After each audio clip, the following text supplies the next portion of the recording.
दोस्तों आज हम आपके साथ शेयर करने वाले हैं डिजिटल अरेस्ट के बारे में बात को, जो कि है बहुत ही गहन, बहुत ही चिंतनीय।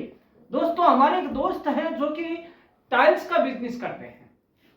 दोस्तों हुआ क्या कि वो एक दिन अपना चेक लेकर बैंक जाते हैं, लेकिन बैंक में रुपए निकालने के लिए जैसे भी काउंटर पर चेक पकड़ाते हैं तो उनको यह कहकर रोक दिया जाता है कि आपका खाता सीज है,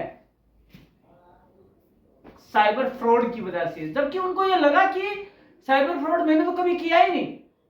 जब पूछते हैं तो पता चलता है कि एक दिन आपकी टाइल्स की फैक्ट्री पर कोई एक बंदा आता है और आपको 500 रुपए का पेमेंट करता है।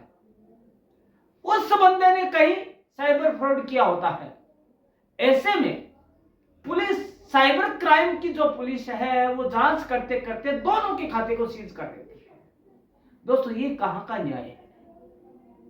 दोस्तों ऐसे कई है, केवल टाइल्स व्यापारी नहीं, पेट्रोल पंप है, दुकानदार है, बड़े बिजनेसमैन है, उनके साथ फ्रॉड होता आया है। लेकिन देश भर में ऐसे सैकड़ों बिजनेसमैन हैं जो रोजाना बिना कोई साइबर फ्रॉड के किए परेशान हो रहे हैं। उन्होंने आज तक साइबर फ्रॉड नहीं किया है, उनके पास इतना टाइम नहीं है कि साइबर फ्रॉड करे, लेकिन फिर भी बैंक भी आंख मूंद कर बिना किसी जांच के खाता सीज करके अपना पल्ला झाड़ लेती है। और दोस्तों ऐसे ना जाने कितने लोग हैं जो डिजिटल लेन देन से अब कतराने लगे हैं। दोस्तों वो कैश में लेन देन की बात करते हैं और इसके पीछे मेन वजह अपराधियों का बेखौफ घूमना और डिजिटल अरेस्ट कर लेना है। दोस्तों डिजिटल अरेस्ट ही तो है, करे कोई भरे कोई, करा तो किसी और ने, क्रिमिनल तो कोई और खाता सीज होता है किसी और का। दोस्तों ये कहां का न्याय है? दोस्तों बात करते हैं हम, कहीं ना कहीं हम ये बात करें डिजिटल इंडिया कैंपेन की, तो मेरे को तो दोस्तों उसका फ्यूचर है वो एकदम कुंद होता नजर आ रहा है। उसकी जो चमक और फीकी होती नजर आ रही है। यदि दोस्तों बिना सोचे समझे हम किसी व्यापारी का, किसी बिजनेसमैन का, किसी बड़े बिजनेसमैन का खाता ऐसे सीज करते रहेंगे तो क्रिमिनल्स है वो बेखौफ घूमेंगे, केयरलेस होकर घूमेंगे, फियरलेस है वो। केयरलेस तो थे ही, अब फियरलेस और हो गए। दोस्तों जो पहले एक लाइन थी, अपराधियों में डर, जनता में विश्वास, दोस्तों ये उल्टा हो जाएगा यदि ऐसा होता है। दोस्तों इसके अलावा दरअसल हम बात करते हैं साइबर सिक्योरिटी के नाम पर सबसे अधिक यदि कोई प्रभावित होता है तो वो है ट्रेडर, व्यापारी वर्ग।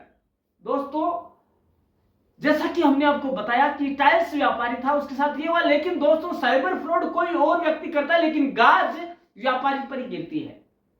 उसने न तो केवल अपना माल बेचा होता है, माल भले 300 रुपए या 500 रुपए का होता है, ये मायने नहीं रखता है। चाहे आपने 100 रुपए का माल खरीदा हो, लेकिन फिर भी आपका खाता सीज हो जाता है, चाहे आपके खाते में करोड़ों रुपए क्यों ना हो। दोस्तों ये तो बहुत बड़ा अन्याय है दोस्तों। लेकिन साइबर पुलिस बैंक के साथ मिलकर व्यापारी का खाता तुरंत सीज कर देती है, चाहे उसके खातों में करोड़ों रुपए हो, चाहे उसकी साख कितनी हो, लेकिन महज एक साइबर क्रिमिनल की वजह से उसका खाता सीज कर देना कहां का न्याय है? दोस्तों आपराधिक धाराओं में साइबर फ्रॉड दर्ज होता है, उसमें अधिकांश में अधिकतम पेनल्टी 1 लाख रुपए ही है। होना यह चाहिए कि जितनी राशि साइबर फ्रॉड करने वाले ने व्यापारी के बैंक खाते में ट्रांसफर की है, उतनी राशि को सीज कर बाकी खाते को खुला रहने देना चाहिए। यह होना चाहिए। जैसे यदि उसने 500 रुपए का किया ट्रांसफर और 500 तो 500 रुपए तक की सीज कर दीजिए आप। दोस्तों इससे व्यापारी का रोजमर्रा का लेन देन चलता रहेगा और उसका व्यापार प्रभावित नहीं होगा। दोस्तों यदि ऐसा होता है, यदि किसी बेवजह किसी व्यापारी का खाता सीज होता है, तो इसका पूरा प्रभाव देश की अर्थव्यवस्था पर भी पड़ता है, टैक्स पर पड़ता है, सारा कुछ प्रभावित होता है। लेकिन ऐसा कतई नहीं हो रहा है। कमाल की बात तो यह है कि बैंक सीज खाते में पैसा तो जमा कर रहा होता है, लेकिन निकालने पर रोक लगा देता है। ये कहां की बात हुई? दोस्तों व्यापारी जब अनजाने में किसी साइबर फ्रॉड की जद में जाकर पीड़ित होता है, तो वह सबसे पहले साइबर पुलिस के पास पहुंचता है और फिर बैंक के पास पहुंचता है। जब कहीं से राहत नहीं मिलती तो वह कोर्ट कचहरी के चक्कर लगाता है। दोस्तों कोर्ट की पहली दूसरी तारीख पर उसे राहत मिल जाता है, लेकिन इस पूरी कवायद में व्यापारी को काफी आर्थिक और मानसिक रूप से प्रताड़ना होती है, समय की बर्बादी होती है। देखा जाए तो दोस्तों संविधान के आर्टिकल 20, 19, 1G, 21 21 के तहत व्यापारी के अधिकारों का उल्लंघन हो रहा है। सवाल उठता है कि ऐसे में कंज्यूमर प्रोटेक्शन कहां चला जाता है? क्या यह बैंक की जिम्मेदारी नहीं कि वह जांच करने के बाद ही व्यापारी के खातों को सीज करे, न कि साइबर पुलिस के एक आदेश पर पूरा खाता ही सीज हो जाए? दोस्तों ये तो मनमानी हो गई, ये तो दादागिरी हो गई। कंज्यूमर प्रोटेक्शन के तहत बैंक को देखना चाहिए कि क्या वाकई संबंधित खाते में कोई अनुचित लेन देन हो रहा है, या पहली बार हुआ है, या जिसने किया वही खाली क्रिमिनल है, या साइबर फ्रॉड के नाम पर अनावश्यक रूप से व्यापारी को परेशान किया जा रहा है, प्रताड़ित किया जा रहा है। दोस्तों बैंक को साइबर थाने से जो एफआईआर मिलती है उसमें स्पष्ट रूप से लिखा होता है कि व्यापारी के खाते में कितना रुपया ऑनलाइन जमा हुआ है, और बैंक उस बात को मैसेज अपने ग्राहक को भी देता है। इसके बावजूद भी बैंक पूरे खाते को सीज कर देता है। इस तरीके से बैंक के अधिकारियों एवं साइबर थानों के अधिकारियों की जरा सी लापरवाही से व्यापारी के अधिकारों का हनन हो रहा है और उसकी गुडविल पर भी बट्टा लगता है, सवाल निशान लगता है। दोस्तों ऐसे में बताइएगा कि हमारे जो प्रधानमंत्री जी, यशस्वी प्रधानमंत्री है, जो देश को सबसे आगे ले जाना चाहते हैं, 2030 में पूरा डिजिटल इंडिया बनाना चाहते हैं, क्या वो डिजिटल इंडिया कैंपेन साबित सही हो पाएगा? क्या वह 2030 तक डिजिटल इंडिया बन पाएगा? नहीं, कतई नहीं। क्योंकि यदि आप व्यापारियों को ऐसे परेशान करते रहे तो वह डिजिटल का जो काम है वो करेगा नहीं, वो केस में काम करेगा, चाहे 2 रुपए कम हो। दोस्तों ऐसा नहीं होना चाहिए। दोस्तों सीज होने की वजह से ऑनलाइन ट्रांजैक्शन से बचने लगे हैं, चाहे छोटा व्यापारी हो, चाहे ठेले वाला हो, वो भी बचने लगा है, चाहे वो थड़ी वाले हो, ठेले वाला हो, ठेले थड़ी से लेकर ऊपर तक के बिजनेसमैन जो करोड़ों का ट्रांजैक्शन होता है वो सब केस में करने लग जाएंगे। घाटा किसको है? देश को, देश की अर्थव्यवस्था, सेंटर को। इससे समझना चाहिए कि कहां हम गलती कर रहे हैं। हम कहीं बकरी को तो नहीं मारने लगे हैं, जबकि गुनाह किसका है? शेर का, और हम पकड़ते किसको है? बकरी को। दोस्तों ये होता है हमारे देश में, और डिजिटल के युग में तो और ज्यादा हो रहा है। दोस्तों डिजिटल लेन देन इतना ज्यादा हो रहा है कि फ्रॉड आना स्वाभाविक है, और फ्रॉड वाले को पकड़िए ना, फ्रॉड जिसके साथ हो रहा है उसको नहीं। दोस्तों यह बहुत बड़ा मुद्दा है वर्तमान युग में। दोस्तों यदि इसके बारे में बात की जाए तो शायद सालों कम पड़ जाएंगे। लोगों को राहत पहुंचाने की जरूरत है, लेकिन रिपोर्ट दर्ज करने के नाम पर व्यापारी वर्ग को परेशान करना भी उचित नहीं है। टैक्स देने वाला व्यापारी वर्ग बिना किसी कारण अपराधियों जैसा व्यवहार झेलने को मजबूर हो रहा है। दोस्तों कोर्ट कचहरी के चक्कर लगा रहा है, और जितना दिमाग उसे बिजनेस में लगाना था उतना दिमाग वो कोर्ट से बरी होने में लगा रहा है, थाने के चक्कर लगाता है। केंद्र सरकार को तत्काल इस दिशा में गंभीरता से विचार करना होगा, नहीं तो व्यापारी यदि एकजुट हो गए, यदि कंज्यूमर एकजुट हो गए, दोस्तों डिजिटल इंडिया कैंपेन शुरू होने से पहले दम तोड़ चुका होगा, और 2030 तक तो डिजिटल इंडिया का स्वप्न है ना, वो कभी साकार नहीं हो पाएगा, यथार्थ की भूमि पर नहीं आ पाएगा। ये सत्य है।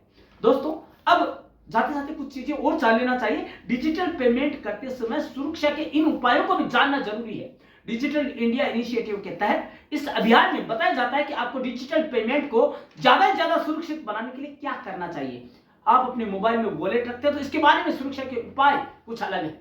डिजिटल पेमेंट का चलन जोरों पर है। कोरोना काल में संक्रमण से बचने के लिए लोगों ने डिजिटल पेमेंट को बढ़ावा दिया, और उस समय बहुत ज्यादा ये अपना रूप ले चुका था। साल 2020 में महामारी की वजह से लगाए गए लॉकडाउन और सोशल डिस्टेंसिंग के चलते साल 2019 के मुकाबले ऑनलाइन लेन देन में 80% तक का इजाफा देखा गया। इस चलन में लगातार तेजी आ रही है। Credit, debit card, net banking और वॉलेट पेमेंट के मुकाबले यूपीआई के जरिए लेन देन हुए। साल 2019 के मुकाबले 2020 में यूपीआई ट्रांजैक्शन के लोगों ने पेमेंट का अधिकतर बेहतर जरिया माना, और इसके चलते महज एक ही साल में करीब 120% तक का उछाल देखने को मिला। दोस्तों ऐसा नहीं है कि शहरों में हुआ, गांव में भी इसका चलन बढ़ा। दोस्तों मोबाइल में वॉलेट रखें तो ये ध्यान देने की बात है क्या, डिजिटल इंडिया इनिशिएटिव के तहत इस अभियान में बताया जाता है कि आपको डिजिटल पेमेंट को ज्यादा से ज्यादा सुरक्षित रखने के लिए क्या करना है। तो दोस्तों आपको प्रामाणिक वॉलेट ऐप को ही, जो सर्टिफाइड है, गवर्नमेंट द्वारा अथॉराइज्ड है, सर्टिफाइड है, उसी को डाउनलोड करना चाहिए। अन्यथा आपके खाते से पैसा जीरो बैलेंस होने में देर नहीं लगेगी। दोस्तों इसके अलावा सुरक्षित रखने के लिए हर वॉलेट के लिए एक जैसा पासवर्ड ना रखें और बदलते रहें हर 7 दिन में, हर दूसरे दिन, जैसा भी आपको उचित लगता है आप अपना पासवर्ड रोजाना बदलते रहें, क्योंकि दोस्तों जो साइबर क्रिमिनल है उन नजरें आपके ऊपर ही रहती है।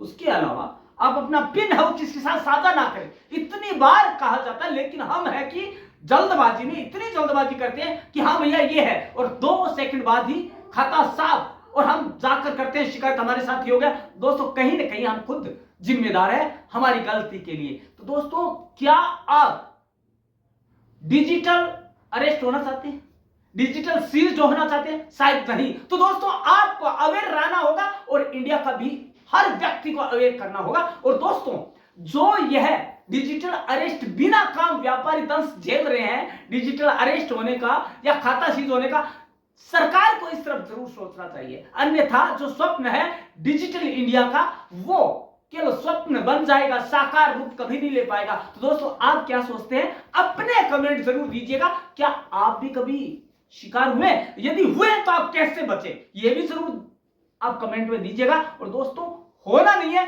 ये भी लोगों तक बताइए, लेकिन बताएंगे कैसे? जब आप ब्रह्म क्लासेस चैनल का ये वीडियो देखेंगे, लोगों को बताएंगे कि हम कैसे बचे। और ये वीडियो इस तरह की बात करता है और ये हमें समझाता है। तो दोस्तों हमारा एक प्रयास रहता है